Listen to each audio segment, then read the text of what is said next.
So yan guys, for our recipe today naman yan. So, ito yung baka kasi to kalbi. Kasi hindi sila pwede sa baboy. So, ito na yung tomato paste guys.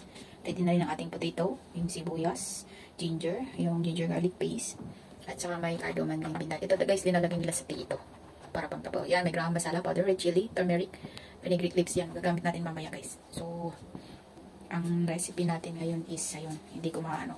Hindi ko maisano. So, good luck sa atin mamaya guys. So, mamaya na tayong luto. So, ready na yan.